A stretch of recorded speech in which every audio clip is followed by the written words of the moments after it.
আমাদের মন যখন পারিপার্শ্বিক কোনো কারণে ভীষণ চঞ্চল হয়ে ওঠে, অস্থির হয়ে যায়, তখন অনেক সময় ইতিহাস আমাদের সামনে এনে দেয় পথের নির্দেশ। বর্তমানের সামনে সবসময় ইতিহাস উন্মুক্ত, অনাবৃত, অকপট। তা ঘটিত হয়েছে, তাই তার কোনো আভরণের দরকার নেই, নেই কোনো আড়ালের আবডাল। সত্যি সেখানে সামনে দাঁড়িয়ে দেখিয়ে দেয় লাঞ্ছনা, আঘাত, প্রেম, ভালোবাসা, বঞ্চনা, যা কিছুই হয়ে যাক না কেন, সময়ে থেমে থাকেনি জীবনও। কত ভুল বোঝাবুঝিতে ভেঙে গেছে মন, সম্পর্ক। আজকের দিনে দাঁড়িয়ে যা দেখে হয়তো আমাদের মনে হয়, কেন এমন হলো, ওইটুকুতেই সব ভেঙে গেল।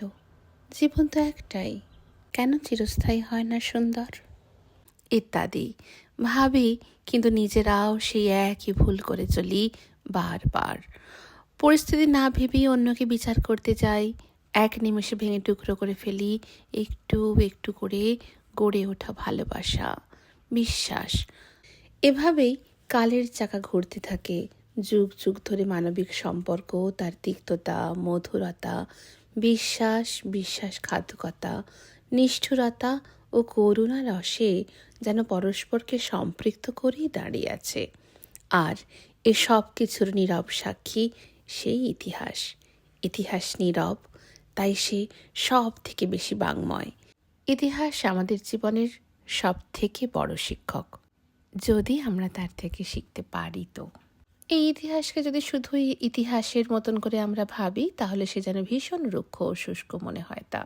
কিন্তু যখন সেই ইতিহাস সাহিত্য রসে সিক্ত হয়ে আমাদের সামনে আসে, তখন ইতিহাসের স্নিগ্ধ আশ্রয় যেন পিতৃস্নেহে আমাদের কাছে এসে মাথায় হাত বুলিয়ে দিয়ে যায়, মাতৃস্নেহে মুখে তুলে দেয় ভাতের করাস। এমনি করে ইতিহাসকে আমাদের সামনে বারবার এনে দিয়েছেন নারায়ণ সান্যাল বা শরদিন্দু বন্দ্যোপাধ্যায়, আমার দুজন ভীষণ প্রিয় লেখক। আবার বউ ঠাকুরানীর হাট পড়তে গিয়ে বুঝতে পারলাম যে এই ক্ষমতা কবিরও অসাধারণ। রবি ঠাকুরের সাহিত্য ব্যঞ্জনা এমনই, ক্ষমতা, রাজনীতি, সম্পর্ক আর ইতিহাসের জটিল আবহে গড়ে ওঠা এক অনন্য উপন্যাস বউ ঠাকুরানীর হাট আজ থেকে শুরু করছি। এটি রবীন্দ্রনাথ ঠাকুরের প্রথম প্রকাশিত উপন্যাস বলে ধরা হয়।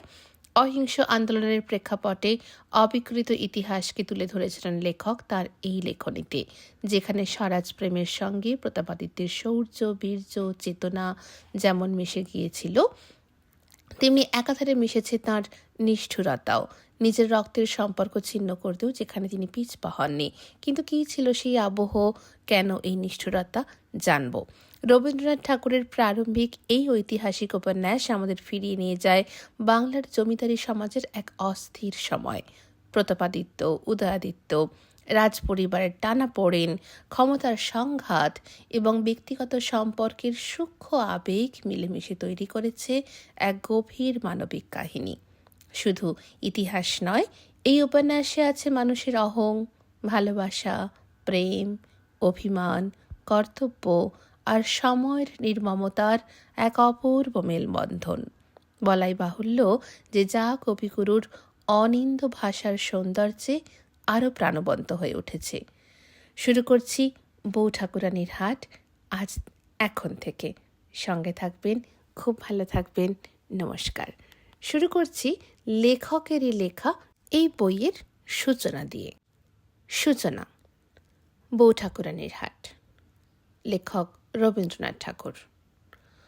অন্তর্বিষয় ভাবের কবিত্ব থেকে বহির বিষয় কল্পনালোকে একসময় মন যে প্রবেশ করলে ইতস্তত ঘুরে বেড়াতে লাগলো, এ বোধহয় কৌতূহল থেকে। প্রাচীর ঘেরা মন বেরিয়ে পড়ল বাইরে। তখন সংসারের বিচিত্র পথে তার যাতায়াত আরম্ভ হয়েছে। এই সময়টাতে তার লেখনী গদ্য রাজ্যে নূতন ছবি, নূতন নূতন অভিজ্ঞতা খুঁজতে চাইলে তারই প্রথম প্রয়াস দেখা দিল বউ ঠাকুরানীর হাট গল্পে। একটা রোম্যান্টিক ভূমিকায় মানব চরিত্র নিয়ে খেলার ব্যাপারে, সেও অল্প বয়সেরই খেলা। চরিত্রগুলির মধ্যে যেটুকু জীবনের লক্ষণ প্রকাশ পেয়েছে, সেটা পুতুলের ধর্ম ছাড়িয়ে উঠতে পারেনি। তারা আপন চরিত্র বলে অনিবার্য পরিণামে চালিত নয়, তারা সাজানো জিনিস একটা নির্দিষ্ট কাঠামোর মধ্যে। আজও হয়তো এই গল্পটার দিকে ফিরে যাওয়া যেতে পারে। এ যেন অশিক্ষিত আঙুলের আঁকা ছবি, সুনিশ্চিত মনের পাকা হাতের চিহ্ন পড়েনি তাতে। কিন্তু আর্টের খেলাঘরে ছেলে মানুষেরও তো একটা মূল্য আছে। বুদ্ধির বাধাহীন পথে তার খেয়াল জাদা কাণ্ড করতে বসে, তার থেকে প্রাথমিক মনের একটা কিছু কারিগরি বেরিয়ে পড়ে। সজীবতা স্বতঃচাঞ্চল্য মাঝে মাঝে এই লেখার মধ্যে দিয়ে দেখা গিয়ে থাকবে। তার একটা প্রমাণ এই যে এই গল্প বেরোবার পরে বঙ্কিমের কাছ থেকে একটি অযাচিত প্রশংসাপত্র পেয়েছিলুম, সেটি ইংরেজি ভাষায় লেখা। সে পত্রটি হারিয়েছে কোনো বন্ধুর অযত্ন করক্ষেপে। বঙ্কিম এই মত প্রকাশ করেছিলেন যে বইটি যদিও কাঁচা বয়সের প্রথম লেখা, তবু এর মধ্যে ক্ষমতার প্রভাব দেখা দিয়েছে। এই বইকে তিনি নিন্দা করেননি। ছেলে মানুষের ভিতর থেকে আনন্দ পাবার এমন কিছু দেখেছিলেন যাতে অপরিচিত বালককে হঠাৎ একটা চিঠি লিখতে তাকে প্রবৃত্ত করলে। দূরের যে পরিণতি অজানা ছিল, সেইটি তার কাছে কিছু আশা আশ্বাস এনেছিল। তার কাছ থেকে এই উৎসাহবাণী আমার পক্ষে ছিল বহুমূল্য। এই উপলক্ষে একটা কথা এখানে বলা আবশ্যক।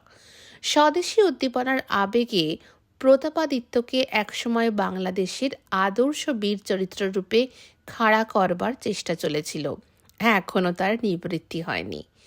আমি সে সময় তাঁর সম্বন্ধে ইতিহাস থেকে যা কিছু তথ্য সংগ্রহ করেছিলুম, তার থেকে প্রমাণ পেয়েছি তিনি অন্যায়কারী, অত্যাচারী, নিষ্ঠুর লোক, দিল্লীশ্বরকে উপেক্ষা করার মতন অনভিজ্ঞ ঔদ্ধত্য তাঁর ছিল, কিন্তু ক্ষমতা ছিল না। সে সময়কার ইতিহাস লেখকদের উপরে পরবর্তীকালের দেশাভিমানের প্রভাব ছিল না।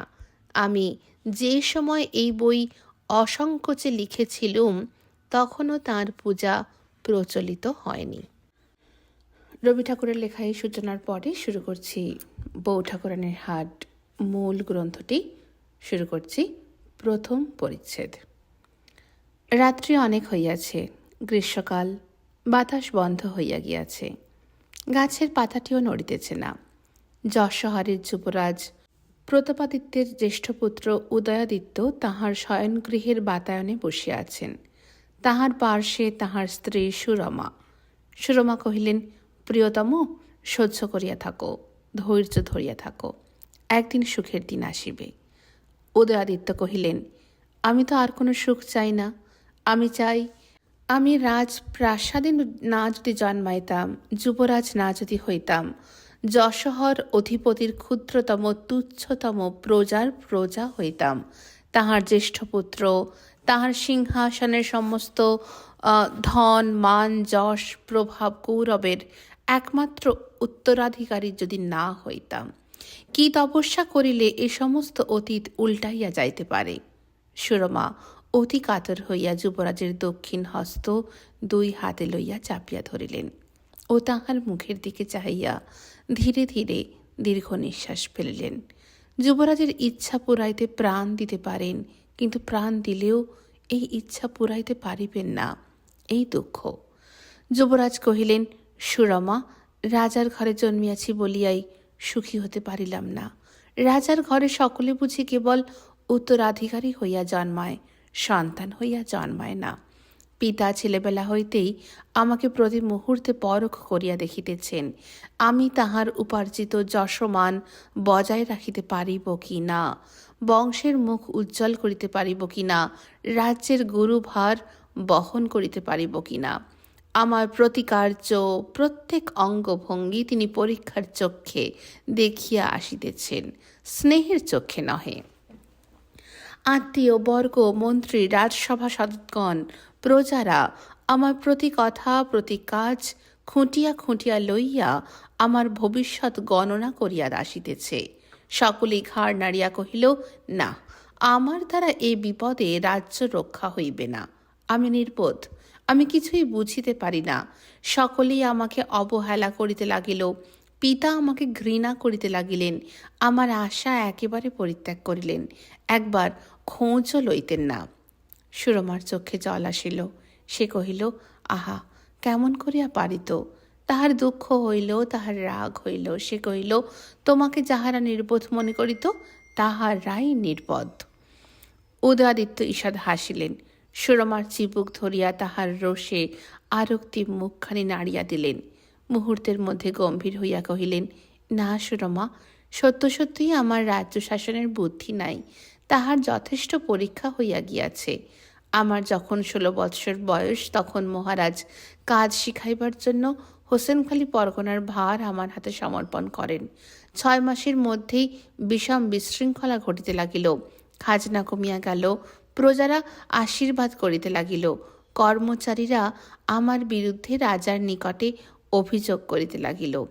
রাজসভার সকলেরই মত হইল, যুবরাজ প্রজাদের যখন অত্যন্ত প্রিয়পাত্র হইয়া পড়িয়াছেন, তখনই বুঝা যাইতেছে উহার দ্বারা রাজ্য শাসন কখনো ঘটিতে পারিবে না। সেই অবধি মহারাজ আমার পানে আর বড় একটা তাকাইতেন না। বলিতে নৌকুলাঙ্গার ঠিক রায়গড়ের খুড়া বসন্ত রায়ের মতন হইবে। সেতার বাজাইয়া নাচিয়া বেড়াইবে ও রাজ্য অধঃপাতে দিবে। সুরমা আবার কহিলেন, প্রিয়তম, সহ্য করিয়া থাকো, ধৈর্য ধরিয়া থাকো। হাজার হউন পিতা তো বটে। আজকাল রাজ্য উপার্জন, রাজ্য বৃদ্ধির একমাত্র দুরাশায় তাহার সমস্ত হৃদয় পূর্ণ রহিয়াছে। সেখানে স্নেহের ঠাঁই নাই।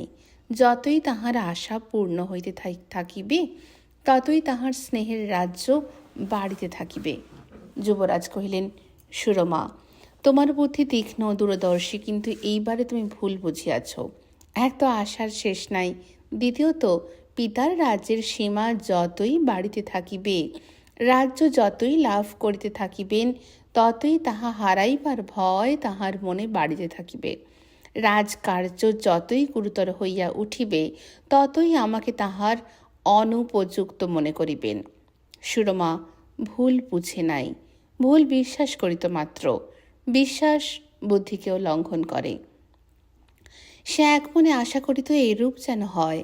চারিদিকে কোথাও বা কৃপাদের দৃষ্টি, কোথাও বা অবহেলা সহ্য করিতে না পারিয়া আমি মাঝে মাঝে পলাইয়া রায়গড়ে দাদামশাইয়ের কাছে যাইতাম। পিতা বড় একটা খোঁজ লইতেন না।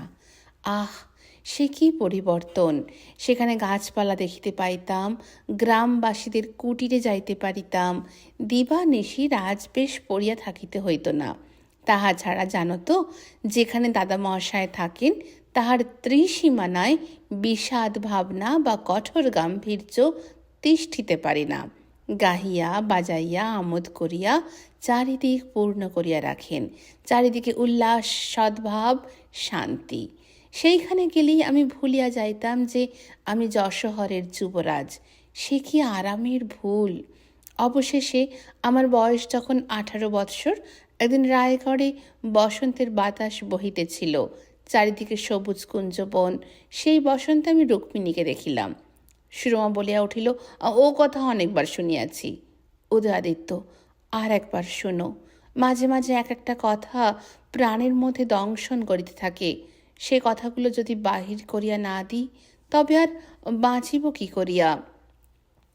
সেই কথাটা তোমার কাছে এখনো বলিতে লজ্জা করে, কষ্ট হয়, তাই বারবার করিয়া বলি। যেদিন আর লজ্জা করিবে না, কষ্ট হইবে না, সেদিন বুঝিব আমার প্রায়শ্চিত্ত শেষ হইল। সেই দিনে আর বলিব না।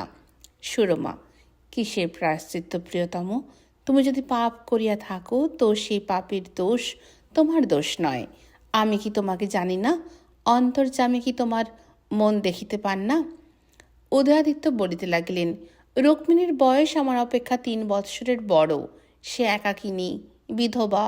দাদা মহাশয়ের অনুগ্রহে সে রায়গড়ে বাস করিতে পাইত। মনে নাই, সে আমাকে কি কৌশলে প্রথমে আকর্ষণ করিয়া লইয়া গেল। তখন আমার মনের মধ্যে মধ্যাহ্নের কিরণ জ্বলিতেছিল, এত প্রখর আলো যে কিছুই ভালো করিয়া দেখিতে পাইতেছিলাম না।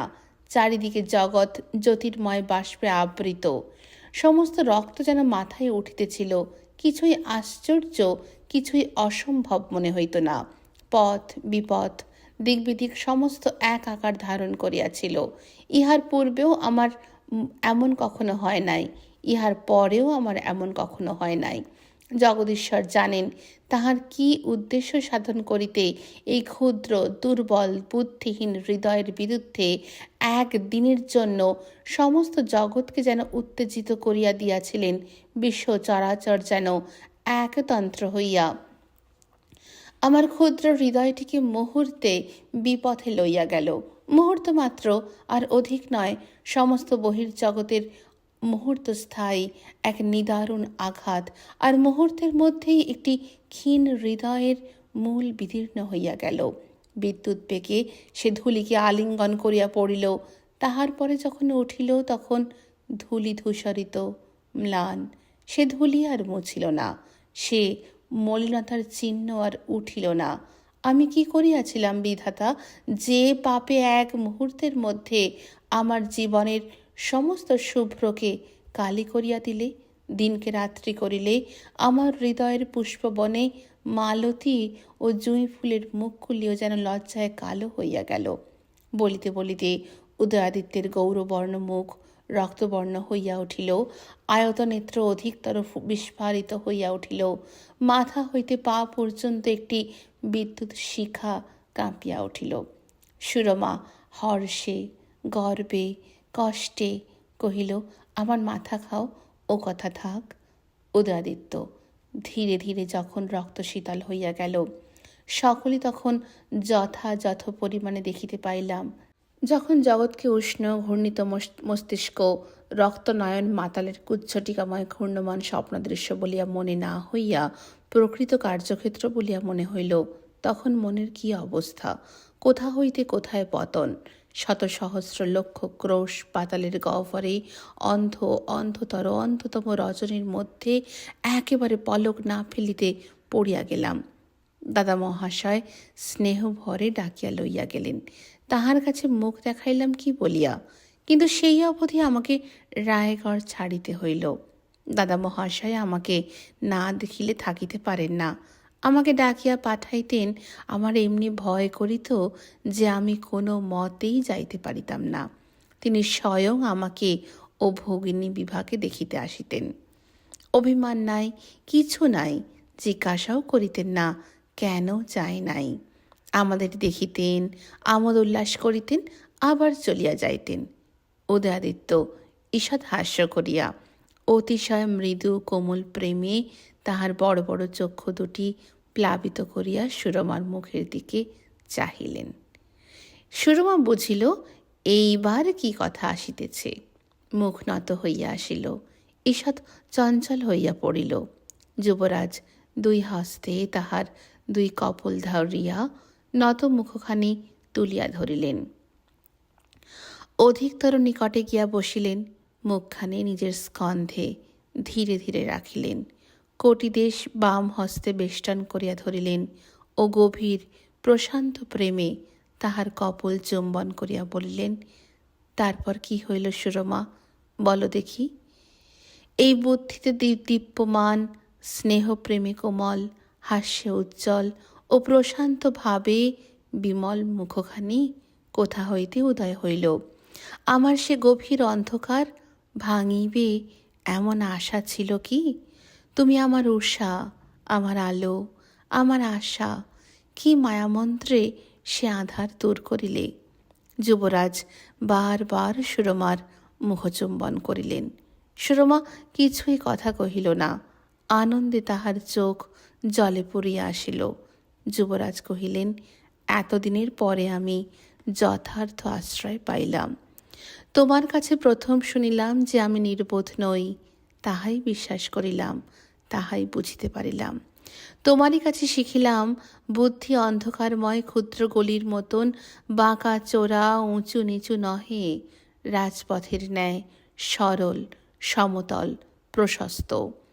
পূর্বে আমি আপনাকে ঘৃণা করিতাম, আপনাকে অবহেলা করিতাম, কোনো কাজ করিতে সাহস করিতাম না। মন যদি বলিত ইহাই ঠিক, আত্মসংশয় সংস্কার বলিত উহা ঠিক না হইতেও পারে। যে যেরূপ ব্যবহার করিত তাহাই সহিয়া থাকিতাম, নিজে কিছু ভাবিতে চেষ্টা করিতাম না।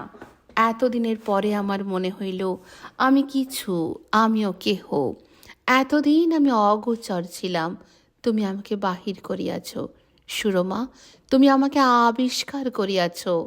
এখন আমার মন যাহা ভালো বলে তৎক্ষণাৎ তাহা আমি সাধন করিতে চাই। তোমার উপর আমার এমন বিশ্বাস আছে যে তুমি যখন আমাকে বিশ্বাস করো তখন আমিও আমাকে নির্ভয়ে বিশ্বাস করিতে পারি। সুকুমার শরীরে এত বল কোথায় ছিল যাহাতে আমাকেও তুমি এমন বলিয়ান করিয়া তুলিয়াছ? কি অপরিসীম নির্ভরের ভাবে সুরমা স্বামীর বক্ষ বেষ্টন করিয়া ধরিল। কি সম্পূর্ণ আত্মবিসর্জিত দৃষ্টিতে তাহার মুখের দিকে চাহিয়া রহিল। তাহার চোখ কহিল, আমার আর কিছুই নাই, কেবল তুমি আছো, তাই আমার সব আছে। বাল্যকাল হইতে উদয়াদিত্য আত্মীয় স্বজনের উপেক্ষা সহিয়া আসিতেছেন। মাঝে মাঝে এক একদিন নিস্তব্ধ গভীর রাত্রে সুরমার নিকট সেই শতবার কথিত পুরনো জীবন কাহিনী খণ্ডে খণ্ডে সোপানে সোপানে আলোচনা করিতে তাহার বড় ভালো লাগে। উদয়াদিত্য কহিলেন, এমন করিয়া আর কতদিন চলিবে সুরমা? এদিকে রাজসভায় সভাসদগণ কেমন এক প্রকার কৃপা দৃষ্টিতে আমার প্রতি চায়, ওদিকে অন্তঃপুরে মা তোমাকে লাঞ্ছনা করিতেছেন, দাস দাসীরা পর্যন্ত তোমাকে তেমন মানে না। আমি কাহাকেও ভালো করিয়া কিছু বলিতে পারি না, চুপ করিয়া থাকি, সহ্য করিয়া যাই। তোমার তেজস্বী স্বভাব, কিন্তু তুমিও নীরবে সহিয়া যাও। যখন তোমাকে সুখী করিতে পারিলাম না, আমা হইতে তোমাকে কেবল অপমান আর কষ্ট সহ্য করিতে হইল, তখন আমাদের এ বিবাহ না হইলেই ভালো ছিল। সুরমা কহিলেন, সে কি কথা নাথ, এই সময়ই তো সুরমাকে আবশ্যক। সুখের সময় আমি তোমার কি করিতে পারিতাম? সুখের সময় সুরমা বিলাসের দ্রব্য, খেলিবার জিনিস। সকল দুঃখ অতিক্রম করিয়া আমার মনে এই সুখ জাগিতেছে যে আমি তোমার কাজে লাগিতেছি। তোমার জন্য দুঃখ সহিতে যে অতুল আনন্দ আছে, সেই আনন্দ উপভোগ করিতেছি। কেবল দুঃখ এই, তোমার সমুদয় কষ্ট কেন আমি বহন করিতে পারিলাম না। যুবরাজ কিয়ৎক্ষণ চুপ করিয়া থাকিয়া কহিলেন, আমি নিজের জন্য তেমন ভাবি না, সকলে সহিয়া গিয়াছে, কিন্তু আমার জন্য তুমি কেন অপমান সহ্য করিবে? তুমি যথার্থ স্ত্রীর মতন আমার দুঃখের সময় সান্ত্বনা দিয়াছ, শ্রান্তির সময় বিশ্রাম দিয়াছ, কিন্তু আমি স্বামীর মতন তোমাকে অপমান হইতে, লজ্জা হইতে রক্ষা করিতে পারিলাম না। তোমার পিতা শ্রীপুররাজ আমার পিতাকে প্রধান বলিয়া না মানাতে, আপনাকে যশোহর ছত্রের অধীন বলিয়া স্বীকার না করাতে, পিতা তোমার প্রতি অবহেলা দেখাইয়া নিজের প্রধানত্ব বজায় রাখিতে চান। তোমাকে কেহ অপমান করিলে তিনি কানেই আনেন না। তিনি মনে করেন তোমাকে যে পুত্রবধূ করিয়াছেন ইহাই তোমার পক্ষে যথেষ্ট। একবার মনে হয় আর পারিয়া উঠি না, সমস্ত পরিত্যাগ করিয়া তোমাকে লইয়া চলিয়া যাই। এতদিনে হয়তো যাইতাম, তাই তুমি কেবল আমাকে ধরিয়া রাখিয়াছ। রাত্রি গভীর হইল, অনেকগুলি সন্ধ্যার তারা অস্ত গেল, অনেকগুলি গভীর রাত্রের তারা উদিত হইল। প্রাকার তরুণস্থিত প্রহরীদের পদশব্দ দূর হইতে শোনা যাইতেছে। সমুদয় জগৎ সুষুপ্ত। নগরের সমুদয় প্রদীপ নিভিয়া গিয়াছে, গৃহদ্বার রুদ্ধ। দৈবাৎ দু একটা শ্রীকল ছাড়া আর জনপ্রাণীও নাই। উদয়াদিত্যের শয়নকক্ষের দ্বার রুদ্ধ ছিল। সহসা বাহির হইতে কে যেন দুয়ারে আঘাত করিতে লাগিল। শশব্যস্ত যুবরাজ দুয়ার খুলিয়া দিলেন। বিভা, কি হইয়াছে? এত রাত্রে এখানে আসিয়াছ কেন? পাঠকেরা পূর্বেই অবগত হইয়াছেন যে বিভা উদয়াদিত্যের ভগিনী। বিভা কহিল, এতক্ষণে বুঝি সর্বনাশ হইল? সুরমা ও উদয়াদিত্য একসঙ্গে জিজ্ঞাসা করিয়া উঠিলেন, কেন, কি হইয়াছে?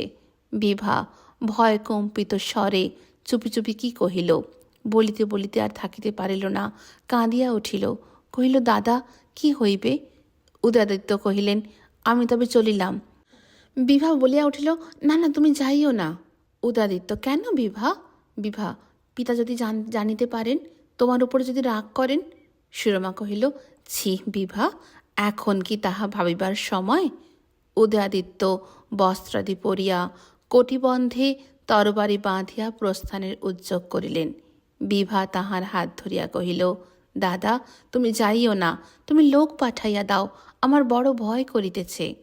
উদয়াদিত্য কহিলেন, বিভা, এখন বাধা দিস নে, আর সময় নাই। এই কথা বলিয়া তৎক্ষণাৎ বাহির হইয়া গেলেন। বিভা সুরমার হাত ধরিয়া কহিল, কি হইবে ভাই, বাবা যদি টের পান? সুরমা কহিল, আর কি হইবে, স্নেহের বোধ করি আর কিছু অবশিষ্ট নাই, যেটুকু আছে সেটুকু গেলেও খুব বড় একটা ক্ষতি হইবে না। বিভা কহিল, না ভাই, আমার বড় ভয় করিতেছে। পিতা যদি কোনো প্রকার হানি করেন, যদি দণ্ড দেন? সুরমা দীর্ঘ নিঃশ্বাস ফেলিয়া কহিল, আমার বিশ্বাস, সংসারে যাহার কেহই সহায় নাই, নারায়ণ তাহার অধিক সহায়। হে প্রভু, তোমার নামে কলঙ্ক না হয় যেন, এই বিশ্বাস আমার ভাঙিও না। দ্বিতীয় পরিচ্ছেদ। মন্ত্রী কহিলেন, মহারাজ, কাজটা কি ভালো হইবে? প্রতাপাদিত্য জিজ্ঞাসা করিলেন, কোন কাজটা? মন্ত্রী কহিলেন, কাল যাহা আদেশ করিয়াছিলেন। প্রতাপাদিত্য বিরক্ত হইয়া কহিলেন, কাল কি আদেশ করিয়াছিলাম? মন্ত্রী কহিলেন, আপনার পিতৃব্য সম্বন্ধে। প্রতাপাদিত্য আরও বিরক্ত হইয়া কহিলেন, আমার পিতৃব্য সম্বন্ধে কি? মন্ত্রী কহিলেন, মহারাজ আদেশ করিয়াছিলেন, যখন বসন্ত রায় যশোহরে আসিবার পথে শিমুলতলির চটিতে আশ্রয় লইবেন তখন। প্রতাপাদিত্য ভ্রু কুঞ্চিত করিয়া কহিলেন, তখন কি? কথাটা শেষ করিয়াই ফেলো। মন্ত্রী, তখন 2 জন পাঠান গিয়া। প্রতাপ, হাঁ। মন্ত্রী, তাহাকে নিহত করিবে। প্রতাপাদিত্য রুষ্ট হইয়া কহিলেন, মন্ত্রী, হঠাৎ কি তুমি শিশু হইয়াছ নাকি? একটা কথা শুনিতে 10টা প্রশ্ন করিতে হয় কেন? কথাটা মুখে আনিতে বুঝি সংকোচ হইতেছে? এখন বোধ করি তোমার রাজকার্যে মনোযোগ দিবার বয়স কি আছে, এখন পরকাল চিন্তার সময় আসিয়াছে। এতদিন অবসর প্রার্থনা করো নাই কেন? মন্ত্রী কহিলেন, মহারাজ, আমার ভাবটা ভালো বুঝিতে পারেন নাই। প্রতাপ, বিলক্ষণ বুঝিতে পারিয়াছি, কিন্তু একটা কথা তোমাকে জিজ্ঞাসা করি, আমি যে কাজটা করিতে পারি তুমি তাহা মুখেও আনিতে পারো না? তোমার বিবেচনা করা উচিত ছিল, আমি যখন এই কাজটা করিতে যাইতেছি তখন অবশ্যই তাহার গুরুতর কারণ আছে। আমি অবশ্য ধর্ম অধর্ম সমস্ত ভাবিয়াছিলাম। মন্ত্রী, আজ্ঞা মহারাজ, আমি। প্রতাপ, চুপ করো, আমার সমস্ত কথাটা শোনো আগে। আমি যখন নিজের পিতৃব্যকে খুন করিতে উদ্যত হইয়াছি, তখন অবশ্য তোমার চেয়ে ঢের বেশি ভাবিয়াছি। এই কাজে অধর্ম নাই। আমার ব্রত এই যে ম্লেচ্ছেরা আমাদের দেশে আসিয়া অনাচার আরম্ভ করিয়াছে, যাহাদের অত্যাচারে আমাদের দেশ হইতে সনাতন আর্য ধর্ম লোপ পাইবার উপক্রম হইয়াছে, ক্ষত্রিয়েরা মোগলকে কন্যা দিতেছে, হিন্দুরা আচার ভ্রষ্ট হইতেছে, এই ম্লেচ্ছদের আমি দূর করিয়া দিব। আমাদের আর্য ধর্মকে রাহুর গ্রাস হইতে মুক্ত করিব। এই ব্রত সাধন করিতে অনেক বলের আবশ্যক। আমি চাই সমস্ত বঙ্গদেশের রাজারা আমার অধীনে এক হয়। যাহারা যবনের মিত্র, তাহাদের বিনাশ না করিলে ইহা সিদ্ধ হইবে না। পিতৃব্য বসন্ত রায় আমার পূজ্যপাদ, কিন্তু যথার্থ কথা বলিতে পাপ নাই। তিনি আমাদের বংশের কলঙ্ক। তিনি আপনাকে ম্লেচ্ছের দাস বলিয়া স্বীকার করিয়াছেন। এমন লোকের সহিত প্রতাপাদিত্যের রায়ের কোনো সম্পর্ক নাই। ক্ষত হইলে নিজের বাহুকে কাটিয়া ফেলা যায়। আমার ইচ্ছা যায় বংশের ক্ষত, বঙ্গদেশের ক্ষত ওই বসন্ত রায়কে কাটিয়া ফেলিয়া রায় বংশকে বাঁচাই, বঙ্গদেশকে বাঁচাই। মন্ত্রী কহিলেন, এ বিষয়ে মহারাজের সহিত আমার অন্য মত ছিল না। প্রতাপাদিত্য কহিলেন, হ্যাঁ ছিল, ঠিক কথা বলো, এখনো আছে। দেখো মন্ত্রী, যতক্ষণ আমার মতের সহিত তোমার মত না মিলিবে ততক্ষণ তাহা প্রকাশ করিও। সে সাহস যদি না থাকে তবে এ পদ তোমার নহে। সন্দেহ থাকি তো বলিও, আমাকে বুঝাইবার অবসর দিও। তুমি মনে করিতেছ নিজের পিতৃব্যকে হনন করা সকল সময় পাপ? না বলিও না, ঠিক এই কথাই তোমার মনে জাগিতেছে। ইহার উত্তর আছে। পিতার অনুরোধে ভৃগু নিজের মাতাকে বধ করিয়াছিলেন। ধর্মের অনুরোধে আমি আমার পিতৃব্যকে বধ করিতে পারি না? এ বিষয়ে অর্থাৎ ধর্ম অধর্ম বিষয়ে যথার্থই মন্ত্রীর কোনো মতামত ছিল না। মন্ত্রী যতদূর তলাইয়াছিলেন, রাজা ততদূর তলাইতে পারেন নাই। মন্ত্রী বিলক্ষণ জানিতেন যে উপস্থিত বিষয়ে তিনি যদি সংকোচ দেখান, তাহা হইলে রাজা আপাতত কিছু রুষ্ট হইবেন বটে, কিন্তু পরিণামে তাহার জন্য মনে মনে সন্তুষ্ট হইবেন। এইরূপ না করিলে মন্ত্রীর বিরুদ্ধে এককালে না এককালে রাজার সন্দেহ ও আশঙ্কা জন্মিতে পারে। মন্ত্রী কহিলেন, আমি বলিতেছিলাম কি, দিল্লীশ্বর এ সংবাদ শুনিয়া নিশ্চয়ই রুষ্ট হইবেন। প্রতাপাদিত্য জ্বলিয়া উঠিলেন, কহিলেন, হাঁ হাঁ, রুষ্ট হইবেন। রুষ্ট হইবার অধিকার তো সকলেরই আছে। দিল্লীশ্বর তো আমার ঈশ্বর নহেন, তিনি রুষ্ট হইলে থরথর করিয়া কাঁপিতে থাকিবে এমন জীব যথেষ্ট আছে। মানসিংহ আছে, বীরবল আছে, আমাদের বসন্ত রায় আছেন, আর সম্প্রতি দেখিতেছি তুমিও আছো। কিন্তু আত্মবৎ সকলকে মনে করিও না। মন্ত্রী হাসিয়া কহিলেন, আজ্ঞা মহারাজ, ফাঁকা রোষকে আমিও বড় একটা ডরাই না, কিন্তু তাহার সঙ্গে সঙ্গে ঢাল তলোয়ার যদি থাকে, তাহা হইলে ভাবিতে হয় বই কি। দিল্লীশ্বরের রোষের অর্থ 50,000 সৈন্য। প্রতাপাদিত্য ইহার একটা সদুত্তর না দিতে পারিয়া কহিলেন, দেখো মন্ত্রী, দিল্লীশ্বরের ভয় দেখাইয়া আমাকে কোনো কাজ হইতে নিরস্ত করিতে চেষ্টা করিও না, তাহাতে আমার নিতান্ত অপমান বোধ হয়। মন্ত্রী কহিলেন, প্রজারা জানিতে পারিলে কি বলিবে? প্রতাপ কহিলেন, জানিতে পারিলে তো। মন্ত্রী, এ কাজ অধিক দিন চাপা রহিবে না। এ সংবাদ রাষ্ট্র হইলে সমস্ত বঙ্গদেশ আপনার বিরোধী হইবে। যে উদ্দেশ্যে আপনি এই কাজ করিতে চান, তাহা সমূলে বিনাশ পাইবে। আপনাকে জাতিচ্যুত করিবে ও বিবিধ নিগ্রহ সহিতে হইবে। প্রতাপ কহিলেন, দেখো মন্ত্রী, আবার তোমাকে বলিতেছি, আমি যাহা করি তাহা বিশেষ ভাবিয়া করি। অতএব আমি কাজে প্রবৃত্ত হইলে মিছিমিছি কতগুলো ভয় দেখাইয়া আমাকে নিরস্ত করিতে চেষ্টা করিও না। আমি শিশু নহি, প্রতি পদে আমাকে বাধা দিবার জন্য তোমাকে আমার নিজের শৃঙ্খল স্বরূপে রাখি নাই। মন্ত্রী চুপ করিয়া গেলেন। তাহার প্রতি রাজার 2টি আদেশ ছিল। এক, যতক্ষণ মতের অমিল হইবে ততক্ষণ প্রকাশ করিবে। দ্বিতীয়ত, বিরুদ্ধ মত প্রকাশ করিয়া রাজাকে কোনো কাজ হইতে নিরস্ত করিবার চেষ্টা করিবে না। মন্ত্রী আজ পর্যন্ত এই আদেশের ভালরূপ সামঞ্জস্য করিতে পারেন নাই। মন্ত্রী কিয়ৎক্ষণ পরে আবার কহিলেন, মহারাজ দিল্লীশ্বর। প্রতাপাদিত্য জ্বলিয়া উঠিয়া কহিলেন, আবার দিল্লীশ্বর? মন্ত্রী, দিনের মধ্যে তুমি যতবার দিল্লীশ্বরের নাম করো, ততবার যদি জগদীশ্বরের নাম করিতে, তাহা হইলে পরকালের কাজ গুছাইতে পারিতে। যতক্ষণ না আমার এই কাজটা শেষ হইবে, ততক্ষণ তুমি দিল্লীশ্বরের নাম মুখে আনিও না। যখন আজ বিকালে এই কাজ সমাধার সংবাদ পাইব, তখন আসিয়া আমার কানের কাছে তুমি মনের স্বাদ মিটাইয়া দিল্লীশ্বরের নাম জপিও। ততক্ষণ একটু আত্মসংযম করিয়া থাকো।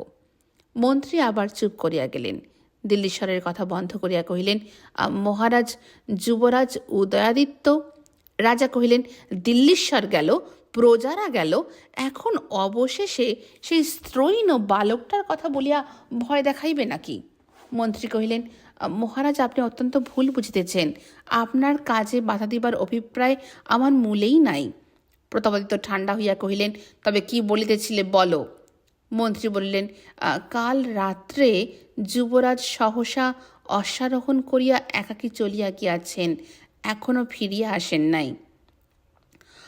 প্রতাপাদিত্য বিরক্ত হইয়া কহিলেন, কোন দিকে গেছেন? মন্ত্রী কহিলেন, পূর্বাভিমুখে। প্রতাপাদিত্য দাঁতে দাঁত লাগাইয়া কহিলেন, কখন গিয়াছিল? মন্ত্রী, কাল প্রায় অর্ধরাত্রের সময়। প্রতাপাদিত্য কহিলেন, শ্রীপুরের জমিদারের মেয়ে কি এখানেই আছে? মন্ত্রী কহিলেন, আজ্ঞে হাঁ। প্রতাপাদিত্য কহিলেন, সে তাহার পিত্রালয়ে থাকিলেই তো ভালো হয়। মন্ত্রী কোনো উত্তর দিলেন না। প্রতাপাদিত্য কহিলেন, উদয়াদিত্য কোনো কালই রাজার মতন ছিল না। ছেলেবেলা হইতেই প্রজাদের সঙ্গে তার বেশি মেশামেশি। আমার সন্তান যে এমন হইবে তাহা কে জানিত? সিংহ শাবককে কি কি করিয়া সিংহ হইতে হয় তাহা শিখাইতে হয়? তবে কি না নরানাং মাতুলক্রম, বোধ করি সে তাহার মাতামহদের স্বভাব পাইয়াছে। তাহার উপরে আবার সম্প্রতি শ্রীপুরের ঘরে বিবাহ দিয়াছি, সেই অবধি বালকটা একেবারে অধঃপাতে গিয়াছে। ঈশ্বর করুন আমার কনিষ্ঠ পুত্রটি যেন উপযুক্ত হয়। আমি যাহা আরম্ভ করিয়াছি তাহা শেষ যদি না করিতে পারি, তাহা হইলে মরিবার সময় ভাবনা না থাকিয়া যায় যেন। সে কি তবে এখনো ফিরিয়া আসে নাই? মন্ত্রী কহিলেন, না মহারাজ। ভূমিতে পদাঘাত করিয়া প্রতাপাদিত্য কহিলেন, একজন প্রহরী তাহার সঙ্গে কেন যায় নাই? মন্ত্রী কহিলেন, একজন যাইতে প্রস্তুত হইয়াছিল, কিন্তু তিনি বারণ করিয়াছিলেন। প্রতাপ কহিলেন, অদৃশ্যভাবে দূরে দূরে থাকিয়া কেন যায় নাই? মন্ত্রী কহিলেন, তাহারা কোনো প্রকার অন্যায় সন্দেহ করে নাই। প্রতাপ, সন্দেহ করে নাই? মন্ত্রী, তুমি কি আমাকে বুঝাইতে চাও তাহারা বড় ভালো কাজ করিয়াছিল? মন্ত্রী, তুমি আমাকে অনর্থক যাহা তাহা একটা বুঝাইতে চেষ্টা পাইও না। প্রহরীরা কর্তব্য কাজে বিশেষ অবহেলা করিয়াছে, সে সময় দ্বারে কাহারা ছিল এক্ষুনি ডাকিয়া পাঠাও। ঘটনাটির জন্য যদি আমার কোনো একটা ইচ্ছা বিফল হয় তবে আমি সর্বনাশ করিব। মন্ত্রী, তোমারও তাহা হইলে ভয়ের সম্ভাবনা আছে। আমার কাছে তুমি কি প্রমাণ করিতে আসিয়াছ এই কাজের জন্য কেহই দায়ী নয়, তবে এ দায় তোমার। প্রতাপাদিত্য প্রহরীদিকে ডাকিয়া পাঠাইলেন। কিয়ৎক্ষণ গম্ভীরভাবে থাকিয়া জিজ্ঞাসা করিলেন, হ্যাঁ, দিল্লীশ্বরের কথা কি একটা বলিতেছিলে? মন্ত্রী কহিলেন, শুনিলাম আপনার নামে দিল্লীশ্বরের নিকটে অভিযোগ করিয়াছে। প্রতাপ, কে? তোমাদের যুবরাজ উদয়াদিত্য নাকি? আগে মহারাজ, এমন কথা বলিবেন না। কে করিয়াছে সন্ধান পাই নাই। প্রতাপ, যেই করুক তাহার জন্য অধিক ভাবিও না। আমি দিল্লীশ্বরের বিচারকর্তা, আমি তাহার দণ্ডের উদ্যোগ করিতেছি। সে পাঠানেরা এখনো ফিরল না? উদয়াদিত্য কি এখনো আসিল না? শীঘ্রই প্রহরীকে ডাকো। এদিকে বিজন পথ দিয়া বিদ্যুৎ বেগে যুবরাজ অশ্ব ছুটাইয়া চলিয়াছেন। অন্ধকার রাত্রি, কিন্তু পথ দীর্ঘ, সরল, প্রশস্ত বলিয়া কোনো ভয়ের আশঙ্কা নাই। স্তব্ধ রাত্রে অশ্বের খুরের শব্দে চারিদিক প্রতিধ্বনিত হইতেছে। দুই একটি কুকুর ঘেউ ঘেউ করিয়া ডাকিয়া উঠিতেছে। দুই একটি শ্রীগাল চকিত হইয়া পথ ছাড়িয়া বাঁশঝাড়ের মধ্যে লুকাইতেছে। আলোকের মধ্যে আকাশের তারা ও পথ প্রান্তস্থিত গাছের জোনাকি, শব্দের মধ্যে ঝিঁঝি পোকার অবিশ্রাম শব্দ, মনুষ্যের মধ্যে কঙ্কাল অবশেষ একটি ভিখারি বৃদ্ধা গাছের তলায় ঘুমাইয়া আছে। 5 ক্রোশ পথ অতিক্রম করিয়া যুবরাজ পথ ছাড়িয়া একটা মাঠে নামিলেন। অশ্বের বেগ অপেক্ষাকৃত সংযত করিতে হইল। দিনের বেলায় বৃষ্টি হইয়াছিল, মাটি ভিজা ছিল, পদে পদে অশ্বের পা বসিয়া যাইতেছে। যাইতে যাইতে সম্মুখের পায়ে ভর দিয়া অশ্ব 3 বার পড়িয়া গেল। শ্রান্ত অশ্বের নাসারন্ধ্র বিস্ফারিত, মুখে ফেনো, পশ্চাতের পদদ্বয়ের ঘর্ষণে ফেনো জন্মিয়াছে। পঞ্জরের ভিতর হইতে একটা শব্দ বাহির হইতেছে, সর্বাঙ্গ ঘর্মে প্লাবিত। এদিকে দারুণ গ্রীষ্ম, বাতাসের লেশমাত্র নাই। এখনো অনেকটা পথ অবশিষ্ট রহিয়াছে। বহুতর জলা ও চষা মাঠ অতিক্রম করিয়া যুবরাজ অবশেষে একটা কাঁচা রাস্তায় আসিয়া উপস্থিত হইলেন। অশ্বকে আবার দ্রুত বেগে ছুটাইলেন। একবার তাহার স্কন্ধ চাপড়াইয়া উৎসাহ দিয়া ডাকিলেন, সুগ্রীব। সে চকিতে একবার কান খাড়া করিয়া বড় বড় চোখে বঙ্গিম দৃষ্টিতে প্রভুর দিকে চাহিল। একবার গ্রীবা বাঁকাইয়া রেশাধ্বনি করিল ও সবলে মুখ নামাইয়া রাস শিথিল করিয়া লইল ও গ্রীবা নত করিয়া ঊর্ধ্বশ্বাসে ছুটিতে লাগিল। দুই পার্শ্বের গাছপালা চোখে ভালো দেখা যাইতেছে না। আকাশে চাহিলে মনে হইতেছে যে যেন দলে তলে নক্ষত্রেরা অগ্নিস্ফুলিঙ্গের মতন সবেকে উড়িয়া যাইতেছে এবং সেই স্তব্ধ বায়ু আকাশে বায়ু তরঙ্গিত হইয়া কানের কাছে শাঁ শাঁ করিতে লাগিল। রাত্রি যখন 3য় প্রহর, লোকালয়ের কাছে শ্রীগালেরা যখন প্রহর ডাকিয়া গেল, তখন যুবরাজ শিমুলতলির চটির দুয়ারে আসিয়া দাঁড়াইলেন। তাহার অশ্ব তৎক্ষণাৎ গতজীবন হইয়া ভূমিতে পড়িয়া গেল। নামিয়া তাহার পিঠ চাপড়াইলেন, তাহার মুখ তুলিয়া ধরিলেন, সুগ্রীব বলিয়া কতবার ডাকিলেন, সে আর নড়িল না। দীর্ঘ নিঃশ্বাস ফেলিয়া যুবরাজ দ্বারে গিয়া আঘাত করিলেন। বারবার আঘাতের পর চটির অধ্যক্ষ দ্বার না খুলিয়া জানালার মধ্য দিয়া কহিল, এত রাত্রে তুমি কে গো? দেখিল একজন সশস্ত্র যুবক দ্বারে দাঁড়াইয়া। যুবরাজ কহিলেন, একটা কথা জিজ্ঞাসা করিব, দ্বার খোলো। সে কহিল, দ্বার খুলিবার আবশ্যক কি? যাহা জিজ্ঞাসা করিবার আছে জিজ্ঞাসা করো না। যুবরাজ জিজ্ঞাসা করিলেন, রায়গড়ের রাজা বসন্ত রায় এখানে আছেন? সে কহিল, আজ্ঞা সন্ধ্যের পর তাহার আসিবার কথা ছিল বটে, কিন্তু এখনো আসেন নাই। আজ বোধ করি তাহার আশা হইল না। যুবরাজ দুইটি মুদ্রা লইয়া শব্দ করিয়া কহিলেন, এই লও। সে তাড়াতাড়ি ছুটিয়া আসিয়া দ্বার খুলিয়া মুদ্রা দুইটি লইল। তখন যুবরাজ তাহাকে কহিলেন, বাবু, আমি একবারটি তোমার চটি অনুসন্ধান করিয়া দেখিব কে কে আছে।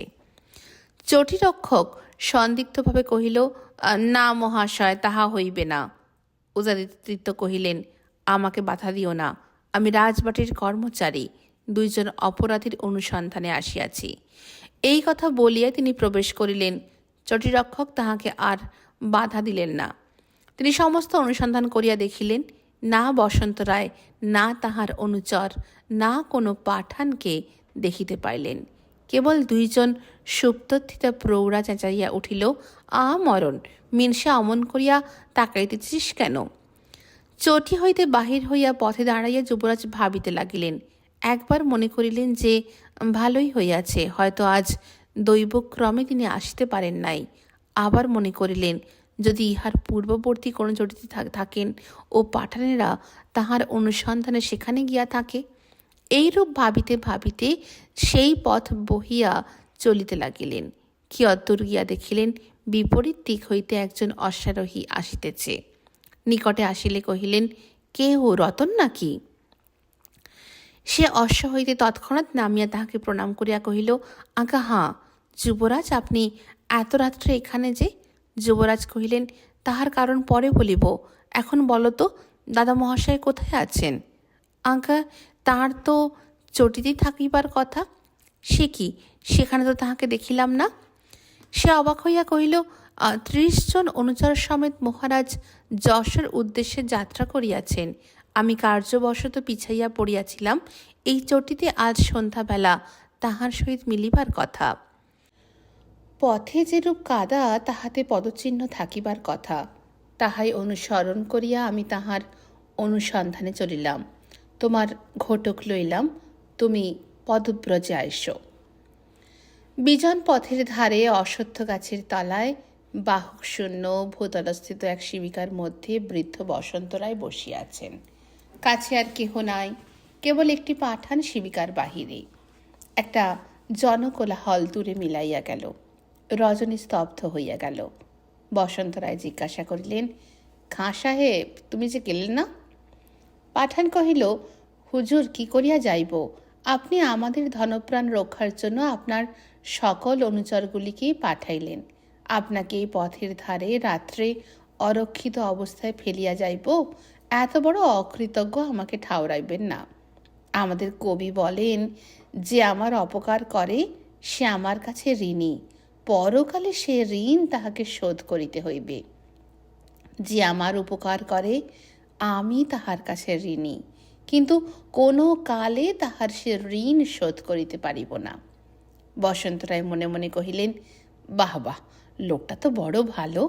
কিছুক্ষণ বিতর্ক করিয়া পালকি হইতে তাহার টাক বিশিষ্ট মাথাটি বাহির করিয়া কহিলেন, খাঁ সাহেব, তুমি বড় ভালো লোক। খাঁ সাহেব তৎক্ষণাৎ এক সেলাম করিলেন। এ বিষয়ে বসন্ত রায়ের সহিত খাঁ সাহেবের কিছুমাত্র মতের অনৈক্য ছিল না। বসন্ত রায় মশালের আলোকে তাহার মুখ নিরীক্ষণ করিয়া কহিলেন, তোমাকে বড় ঘরের লোক বলিয়া মনে হইতেছে।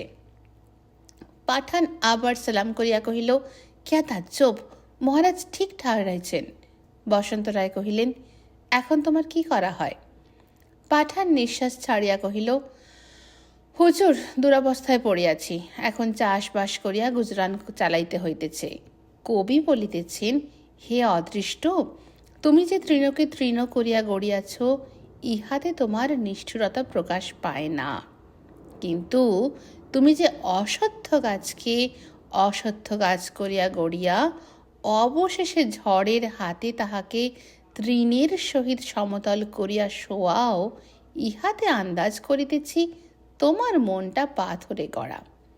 বসন্ত রায় নিতান্ত উল্লসিত হইয়া বলিয়া উঠিলেন, বাহবা বাহবা, কবি কি কথাই বলিয়াছেন। সাহেব, যে দুইটি বয়তাজ বলিলে ওই দুইটি লিখিয়া দিতে হইবে। পাঠান ভাবিল, তাহার অদৃষ্ট সুপ্রসন্ন, বুড়া লোক বড় সরেশ, গরিবের বহুত কাজে লাগিতে পারিবে। বসন্ত রায় ভাবিলেন, আহা, এককালে যে ব্যক্তি বড়লোক ছিল, আজ তাহার এমন দুরবস্থা। চপলা লক্ষ্মীরে বড় অত্যাচার। মনে মনে তিনি কিছু কাতর হইলেন। পাঠানকে কহিলেন, তোমার যেরকম সুন্দর শরীর আছে, তাহাতে তো তুমি অনায়াসে সৈন্যশ্রেণীতে নিযুক্ত হইতে পারো। পাঠান তৎক্ষণাৎ বলিয়া উঠিল, হুজুর, পারিবই কি, সেই তো আমাদের কাজ। আমার পিতামহেরা সকলেই তলোয়ার হাতে করিয়া মরিয়াছেন, আমারও সেই একমাত্র সাধ আছে। কবি বলেন। বসন্ত রায় হাসিতে হাসিতে কহিলেন, কবি যাহাই বলুন বাবু, আমার কাজ যদি গ্রহণ করো, তবে তলোয়ার হাতে করিয়া মরিবার সাধ মিটিতেও পারে, কিন্তু সে তলোয়ার খাপ হইতে খোলা তোমার ভাগ্যে ঘটিয়া উঠিবে না। বুড়া হইয়া পড়িয়াছি, প্রজারা সুখে স্বচ্ছন্দে আছে। ভগবান করুন আর যেন লড়াই করিবার দরকার না হয়। বয়স গিয়াছে, তলোয়ার ত্যাগ করিয়াছি, এখন তলোয়ারের পরিবর্তে আর একজন আমার পানি গ্রহণ করিয়াছে। এই বলিয়া পার্শ্বে শায়িত সহচরী সেতারটিকে দুই একটি ঝঙ্কার দিয়া একবার জাগাইয়া দিলেন। পাঠান ঘাড় নাড়িয়া চোখ বুজিয়া কহিলেন, আহা, যাহা বলিতেছেন ঠিক বলিতেছেন। একটি বয়েত আছে যে তলোয়ারের শত্রুকে জয় করা যায়, কিন্তু সঙ্গীতে শত্রুকে মিত্র করা যায়। বসন্ত রায় বলিয়া উঠলেন, কি বলিলে খাঁ সাহেব, সঙ্গীতে শত্রুকে মিত্র করা যায়? আহা, কি চমৎকার! চুপ করিয়া কিয়ৎক্ষণ ভাবিতে লাগিলেন। যতই ভাবিতে লাগিলেন, ততই যেন অধিকতর অবাক হইতে লাগিলেন। কিছুক্ষণ পরে বয়ত্রীর ব্যাখ্যা করিয়া বলিতে লাগিলেন, তলোয়ার যে এত বড় ভয়ানক দ্রব্য, তাহাতেও শত্রুর শত্রুত্ব নাশ করা যায় না। কেমন করিয়া বলিব নাশ করা যায়? রোগীকে বধ করিয়া রোগ আরোগ্য করা সে কেমন তার আরোগ্য, কিন্তু সঙ্গীত সে এমন মধুর জিনিস, তাহাতে শত্রু নাশ না করিয়াও শত্রুত্ব নাশ করা যায়। আহা, এ কি সাধারণ কবিত্বের কথা! বাহ, কি তারিফ! বৃদ্ধ এতদূর উত্তেজিত হইয়া উঠিলেন যে শিবিকার বাহিরে পা রাখিয়া বসিলেন। পাঠানকে আরও কাছে আসিতে বলিলেন ও কহিলেন, তলোয়ারে শত্রুকে জয় করা যায়, কিন্তু সঙ্গীতে শত্রুকেও মিত্র করা যায়। কেমন খাঁ সাহেব? পাঠান কহিলেন, আগে হ্যাঁ হুজুর। বসন্ত রায়, তুমি একবার রায়গড়ে যাইও। আমি যশোর হইতে ফিরিয়া গিয়া তোমার যথাসাধ্য উপকার করিব।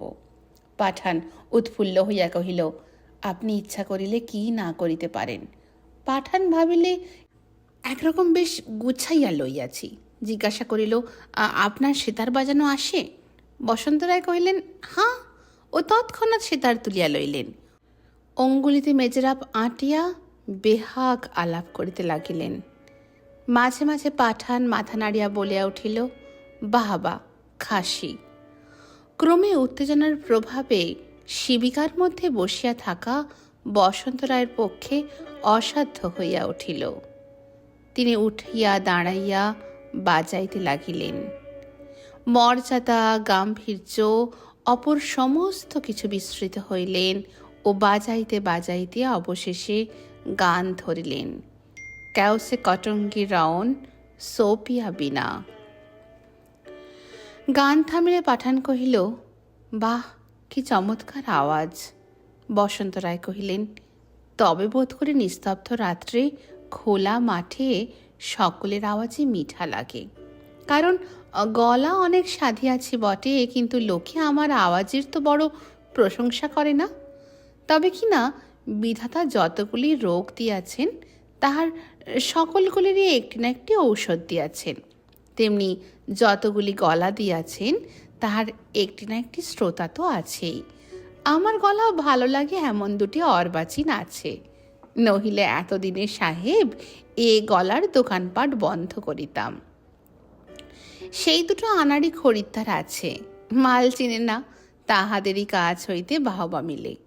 অনেক দিন দুটোকে দেখি নাই, গীত গানও বন্ধ আছে, তাই ছুটিয়া চলিয়াছি। মনের সাধে গান শুনাইয়া প্রাণের বোঝা নামাইয়া বাড়ি ফিরিব। বৃদ্ধের ক্ষীণ যদি চোখ দুটি স্নেহে ও আনন্দে দীপ্যমান হইয়া উঠিল। পাঠান মনে মনে কহিল, তোমার একটা স্বাদ মিটিয়াছে, গান শোনানো হইয়াছে, এখন প্রাণের বোঝাটা আমি নামাইব কি? তোবা তোবা, এমন কাজও করে? কাফেরকে মারিলে পুণ্য আছে বটে, কিন্তু সে পুণ্য এত উপার্জন করিয়াছি যে পরকালের বিষয় আর বড় ভাবনা নাই। কিন্তু ইহকালের সমস্তই যে প্রকার বন্দোবস্ত দেখিতেছি, তাহাতে এই কাফেরটাকে না মারিয়া যদি তাহার একটা বিলি বন্দেজ করিয়া লইতে পারি, তাহাতে আপত্তি দেখিতেছি না। বসন্ত রায় কিয়ৎক্ষণ চুপ করিয়া আর থাকিতে পারিলেন না। তাহার কল্পনা উত্তেজিত হইয়া উঠিল। পাঠানের নিকটবর্তী আসিয়া অতি চুপি চুপি কহিলেন, কাহাদের কথা বলিতেছিলাম সাহেব জানো?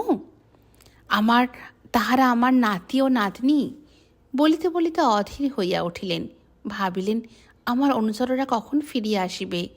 আবার সেতার লইয়া গান আরম্ভ করিলেন। একজন অশ্বারোহী পুরুষ নিকটে আসিয়া কহিলেন, আহ, বাঁচিলাম। দাদা মহাশয়, পথের ধারে এত রাত্রে কাহাকে গান শুনাইতেছ?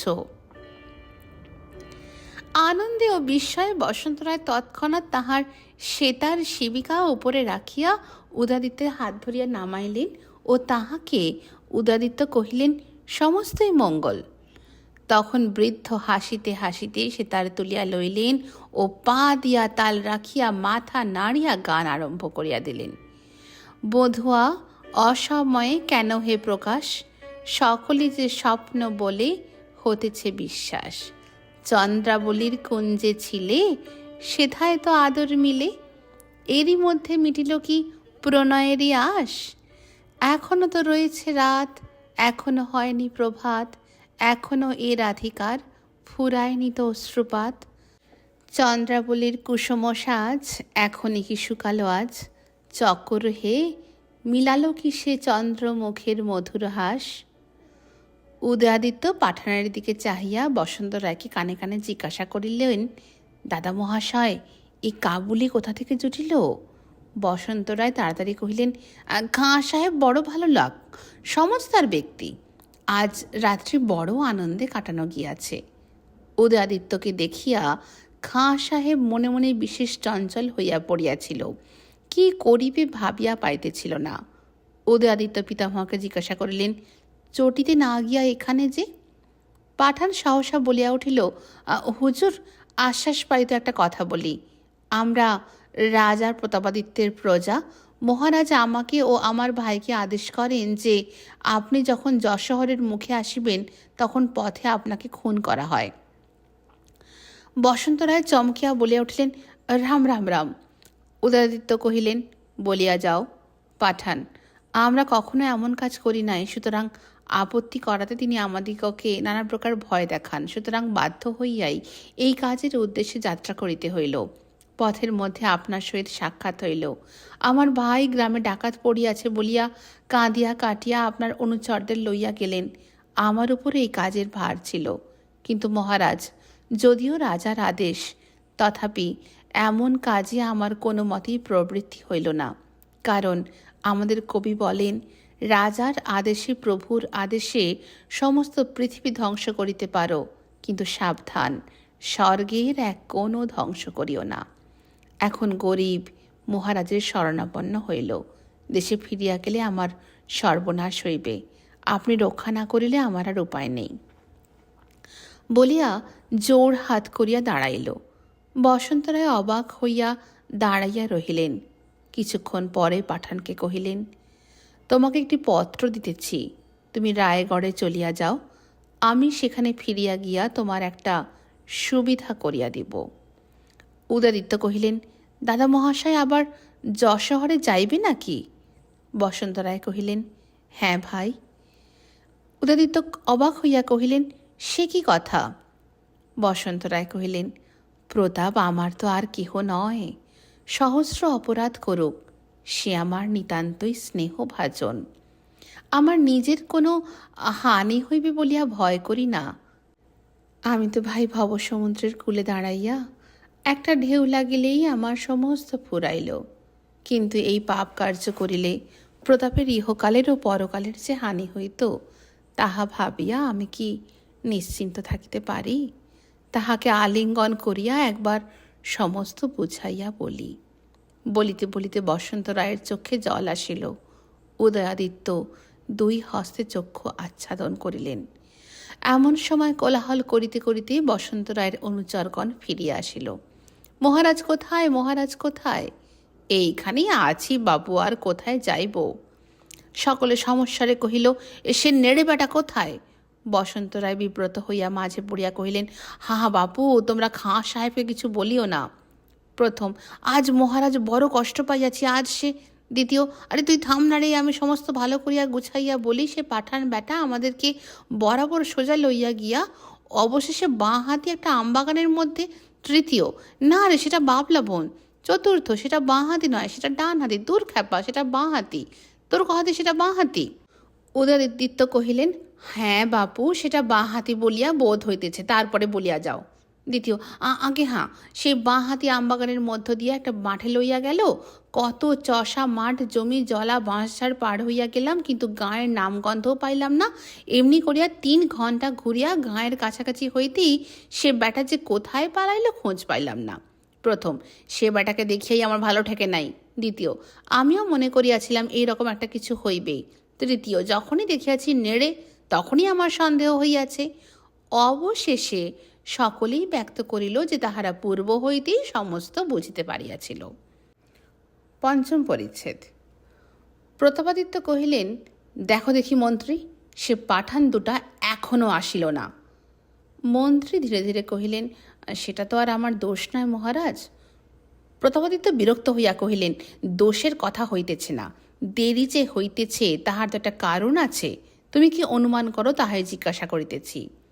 মন্ত্রী কহিলেন, শিমুলতলি এখান হইতে বিস্তর দূর, যাইতে এই কাজ সমাধা করিতে ও ফিরিয়া আসিতে বিলম্ব হইবারই কথা।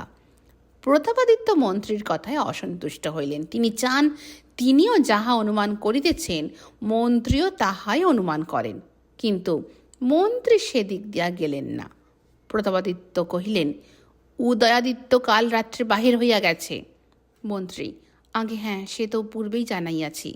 প্রতাপাদিত্য কহিলেন, পূর্বেই জানাইয়াছি কি উপযুক্ত সময় জানাইয়াছ? যে সময় হোক জানাইলেই বুঝি তোমার কাজ শেষ হইল। উদয়াদিত্য তো পূর্বে এমনতর ছিল না। শ্রীপুরের জমিদারের মেয়ে বোধ করি তাহাকে কুপরামর্শ দিয়া থাকিবে, কি বোধ হয়? মন্ত্রী, কেমন করিয়া বলিব মহারাজ? প্রতাপাদিত্য বলিয়া উঠলেন, তোমার কাছে কি আমি বেদবাক্য শুনিতে চাহিতেছি? তুমি কি আন্দাজ করো তাই বলো না। মন্ত্রী কহিলেন, আপনি মহিষীর কাছে বধূমাতা ঠাকুরানীর কথা সমস্তই শুনিতে পান, এ বিষয়ে আপনি অনুমান করিতে পারেন, আমি কেমন করিয়া অনুমান করিব? একজন পাঠান গৃহে প্রবেশ করিল।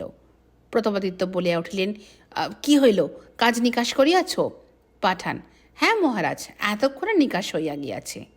প্রতাপাদিত্য কহিলেন, সে কিরকম কথা, তবে তুমি জানো না? পাঠান কহিলেন, আজ্ঞে হ্যাঁ জানি, কাজ নিকাশ হইয়াছে, তাহাতে আর ভুল নাই, তবে আমি সে সময় উপস্থিত ছিলাম না। প্রতাপাদিত্য কহিলেন, তবে কি করিয়া কাজ নিকাশ হইল? পাঠান, আপনার পরামর্শ মতো আমি তাহার লোকজনদের তফাত করিয়াই চলিয়া আসিতেছি, হোসেন খাঁ কাজ শেষ করিয়াছে। প্রতাপাদিত্য কহিলেন, যদি না করিয়া থাকে? পাঠান, মহারাজ আমার শির জামিন রাখিলাম। প্রতাপাদিত্য কহিলেন, আচ্ছা, ওইখানে হাজির থাকো, তোমার ভাই ফিরিয়া আসিলে পুরস্কার মিলিবে। পাঠান দূরে দ্বারের নিকট প্রহরীদের জিম্মায় দাঁড়াইয়া রহিল।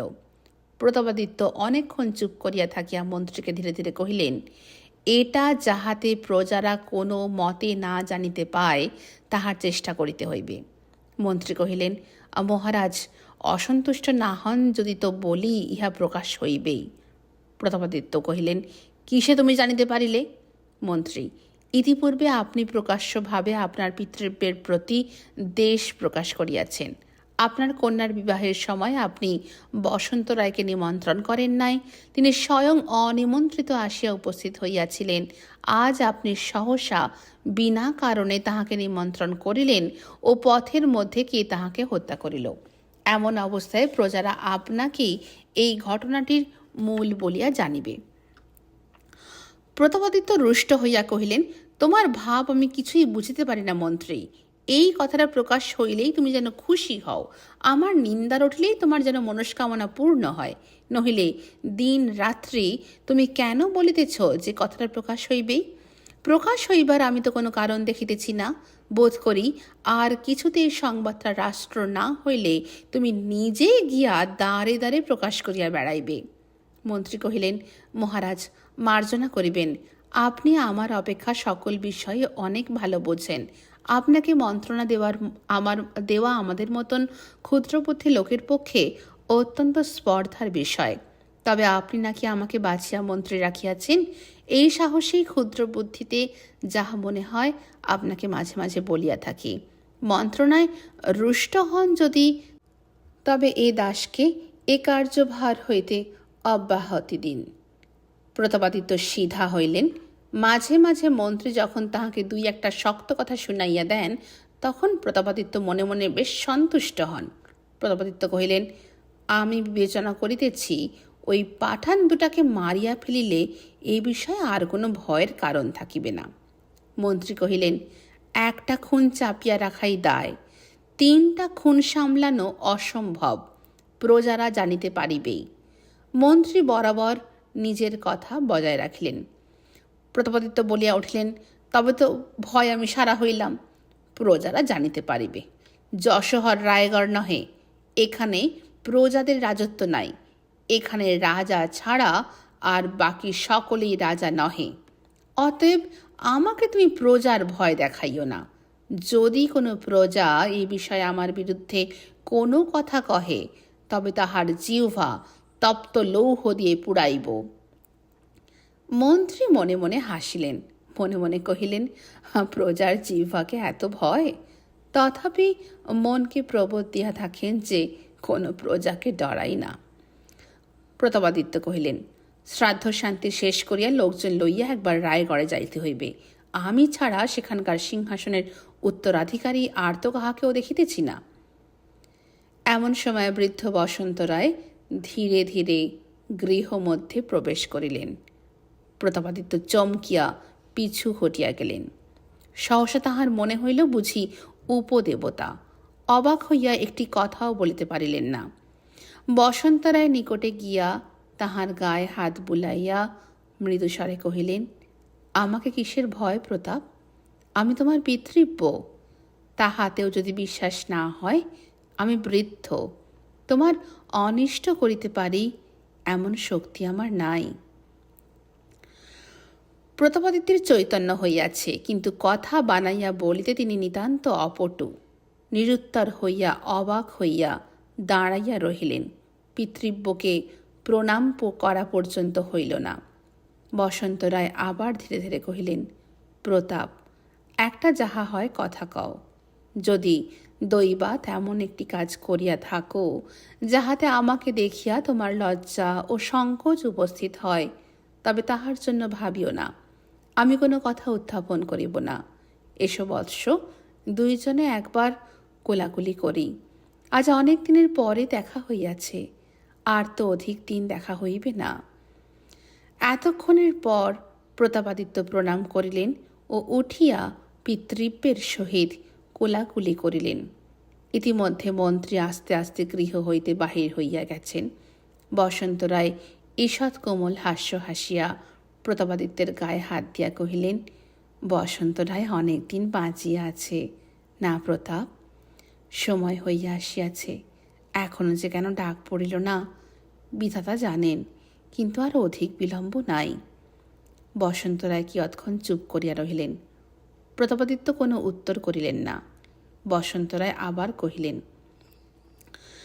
তবে স্পষ্ট করিয়া সমস্ত বলি, তুমি যে আমাকে ছুরি তুলিয়াছ, তাহাতে আমাকে ছুরির অপেক্ষা অধিক বাজিয়াছে। বলিতে বলিতে তাহার চক্ষে জল আসিল। কিন্তু আমি কিছুমাত্র রাগ করি নাই। আমি কেবল তোমাকে দুটি কথা বলি। আমাকে বধ করিও না প্রতাপ, তাহাতে তোমার ইহকাল পরকালের ভালো হইবে না। এতদিন পর্যন্ত যদি আমার মৃত্যুর জন্য অপেক্ষা করিয়া থাকিতে পারিলে, তবে আর 2 দিন পারিবে না? এইটুকুর জন্য পাপের ভাগী হইবে? বসন্ত রায় দেখিলেন প্রতাপাদিত্য কোনো উত্তর দিলেন না, দোষ অস্বীকার করিলেন না, বা অনুতাপের কথাও কহিলেন না। তৎক্ষণাৎ তখন তিনি অন্য কথা পাড়িলেন। কহিলেন, প্রতাপ, একবার রায়গড়ে চলো। অনেক দিন সেখানে যাও নাই, অনেক পরিবর্তন দেখিবে। সৈন্যেরা এখন তলোয়ার ছাড়িয়া লাঙল ধরিয়াছে। যেখানে সৈন্যদের বাসস্থান ছিল সেখানে অতিথিশালা। এমন সময় প্রতাপাদিত্য দূর হইতে দেখিলেন পাঠানটা পালাইবার উদ্যোগ করিতেছে। আর থাকিতে পারিলেন না। মনের মধ্যে যে নিরুদ্ধ রোষ ফুটিতেছিল, তাহা অগ্নি উৎসের ন্যায় উচ্ছ্বসিত হইয়া উঠিল। বজ্রস্বরে বলিয়া উঠিলেন, খবরদার, উহাকে ছাড়িস না, পাকড়াও করিয়া রাখ। বলিয়া ঘর হইতে দ্রুত পদে বাহির হইয়া গেলেন। রাজা মন্ত্রীকে ডাকাইয়া কহিলেন, রাজকার্যে তোমার অত্যন্ত অমনোযোগ লক্ষিত হইতেছে। মন্ত্রী আস্তে আস্তে কহিলেন, মহারাজ, এই বিষয়ে আমার কোনো দোষ নাই। প্রতাপাদিত্য তারস্বরে বলিয়া উঠিলেন, আমি কি কোনো বিষয়ের উল্লেখ করিতেছি? আমি বলিতেছি রাজকার্যে তোমার অত্যন্ত অমনোযোগ লক্ষিত হইতেছে। সেদিন তোমার কাছে এক চিঠি ডাকিতে দিলাম, তুমি হারাইয়া ফেলিলে। 1.5 মাস পূর্বে এইরূপ একটা ঘটনা ঘটিয়াছিল বটে, কিন্তু তখন মহারাজ মন্ত্রীকে একটি কথাও বলেন নাই। আর একদিন উমেশ রায়ের নিকট তোমাকে যাইতে আদেশ করিলাম, তুমি লোক পাঠাইয়া কাজ সারিলে। চুপ করো, দোষ কাটাইবার জন্য মিছামিছি চেষ্টা করিও না। যাহা হোক, তোমাকে জানিয়া রাখিলাম, রাজকার্যে তুমি কিছুমাত্র মনোযোগ দিতেছ না। রাজা প্রহরীদের ডাকাইলেন। পূর্বে রাত্রের প্রহরীদের বেতন কাটিয়াছিলেন, এখন তাহাদের প্রতি কারাবাসের আদেশ হইল। অন্তঃপুরে গিয়া মহিষীকে ডাকাইয়া কহিলেন, মহিষী, রাজ পরিবারের মধ্যে অত্যন্ত বিশৃঙ্খলা দেখিতেছি। উদয়াদিত্য পূর্বে তো এমন ছিল না, এখন সে যখন তখন বাহির হইয়া যায়, প্রজাদের কাজে যোগ দেয়, আমাদের বিরুদ্ধাচরণ করেন। এ সকলের অর্থ কি? মহিষী ভীতা হইয়া কহিলেন, মহারাজ, তাহার কোনো দোষ নাই। এ সমস্ত অনর্থের মূল ওই বড় বউ। বাছা, আমার তো আগে এমন ছিল না। যেদিন হইতে শ্রীপুরের ঘরে তাহার বিয়ে হইল, সেই দিন হইতেই উদয় কেমন যেন হইল, কিছু বুঝতে পারিতেছি না। মহারাজ সুরমাকে শাসনে রাখিতে আদেশ করিয়া বাহিরে গেলেন। মহিষী উদয়াদিত্যকে ডাকাইয়া পাঠাইলেন। উদয়াদিত্য আসিলে তাহার মুখের দিকে চাহিয়া কহিলেন, আহা, বাছা আমার রোগা কালো হইয়া গিয়াছে। বিয়ের আগে বাছার রং কেমন ছিল, যেন তপ্ত সোনার মতন। তোর এমন দশা কে করিল?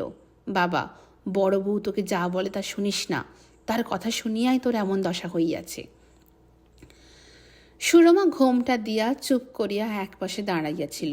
মহিষী বলিতে লাগিলেন, ওর ছোট বংশে জন্ম, ও কি তোর যোগ্য? ও কি তোকে পরামর্শ দিতে জানে? আমি যথার্থ কথা বলিতেছি, ও কখনো তোকে ভালো পরামর্শ দেয় না। তোর মন্দ হইলেই ও যেন বাঁচে। এমন রাক্ষসীর সঙ্গেও মহারাজ তোর বিবাহ দিয়েছিলেন। মহিষী অশ্রু বর্ষণ করিতে আরম্ভ করিলেন। উদয়াদিত্যের প্রশান্ত ললাটে ঘর্মবিন্দু দেখা দিল। তাহার মনের অধীরতা পাছে প্রকাশ হইয়া পড়ে, এই নিমিত্ত তাহার আয়তনেত্র অন্যদিকে ফিরাইলেন।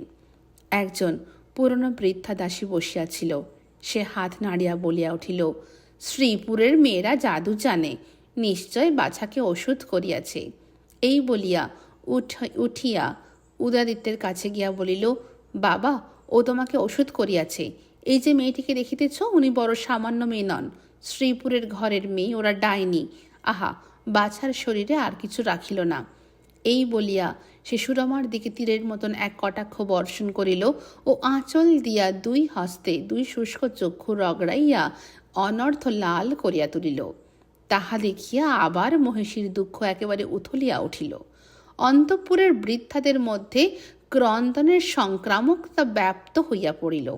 কাঁদিবার অভিপ্রায় সকলেই রানীর ঘরে আসিয়া সমবেত হইল। উদয়াদিত্য করুণ নেত্রে একবার সুরমার মুখের দিকে চাহিলেন। ঘোমটার মধ্য হইতে সুরমা তাহা দেখিতে পাইল ও চোখ মুছিয়া একটি কথাও না কহিয়া ধীরে ধীরে ঘরে চলিয়া গেল। সন্ধ্যাবেলায় মহিষী প্রতাপাদিত্যকে কহিলেন, আজ উদয়কে সমস্ত বুঝাইয়া বলিলাম, বাছা আমার তেমন নহে, বুঝাইয়া বলিলে বুঝে, আজ তাহার চোখ ফুটিয়াছে। আজ এই পর্যন্ত রইল। নমস্কার।